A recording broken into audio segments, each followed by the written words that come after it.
1984, when I was scared of life, so shy, and wore skirts past my knees, a black girl called Desiree inspired me to buy some new clothes because I was telling a lie to myself. She got me to believe in me and helped me become free. She introduced me to culture from St. Lucia and Jamaica, to aunties and friends who were all sparkly and black. Everyone was joyous and the sun shone from their smiles. I'd never met people like that in all my life's miles. 2 years later, I ran off to Hong Kong, where it wasn't long before I met 5 black men in a club.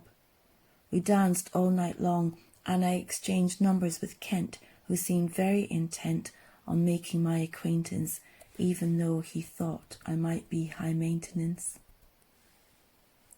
They were all officers in the US Navy, and you'd have seen the light when you saw them in their naval whites. 1 week on, their ship sailed. "I won't call you," I said. "You'll call me," he said. I called him. My armour had failed. I flew to Yokosuka in Japan, where he was stationed, and had a wonderful 2-week vacation. We wrote letters, and he'd send me pictures of Sherlock Holmes with his magnifying glass with memes and poems. "We must help Glynis find her beauty," he wrote.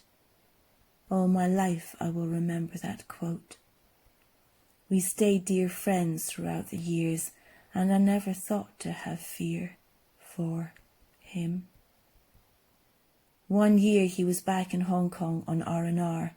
He met me and my Chinese friend Billy in a bar. There were 3 American ships in the harbour that night, with some sad jarheads looking for a fight. In walked a pair resembling Vanilla Ice, only they weren't nice. Dressed in white t-shirts and fluorescents like Wham, when they whispered to me, my heart went bang. Billy, my friend, noticed the change in my mood and asked what was up. He saw it was no good. I tried to keep silent, but Kent guessed what it was and begged me to tell him to help with the cause. They refused to hand over their identity, claimed he was a known entity, yelled abuse and obscenities. Mild-mannered Billy put his house keys in his hand. Kent left to report them, ruining our plans. I joined in with a letter of complaint. I assured the commander that Kent was a saint. Some weeks on, I received a reply. "There's no racism in the US Navy." I offered to fly to wherever they were based so Kent could get justice and resume the case. When they refused, it was then that I knew racism goes deep and well beyond those two.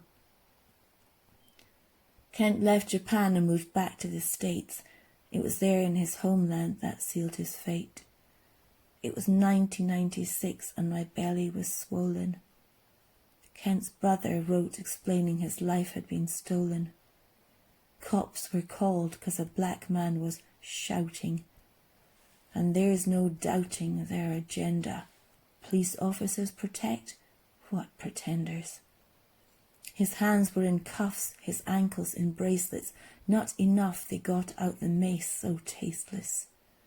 5 cops, 1 man, 5 cops of white. 1 man of black whom they mercilessly attacked. Resisting arrest while trussed up? I doubt. I swear more than 20 years on, I still imagine his shouts. My baby boy in utero nearly died after that. As I felt sick to my stomach, my heart deep in pain, I didn't think I could eat again. When the guilty cops got off scot-free, they smiled at his mother. So much for the land of the free.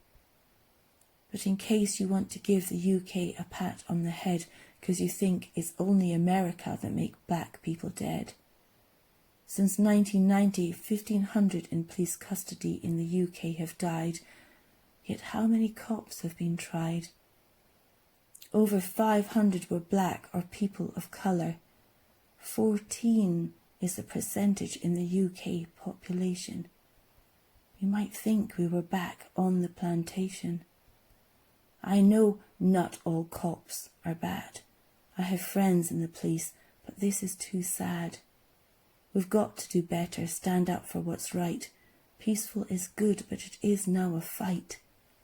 You care more for statues than abuse, or George Floyd was a criminal. Your white privilege is so deeply subliminal. Look into that, mate, before it's too late.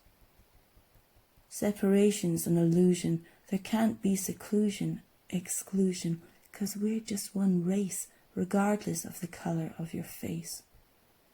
Stand up for the black brothers and mothers. Smother your us and them.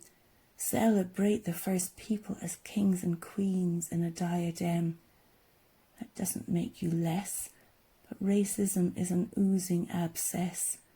We know all lives matter, but it's not about you.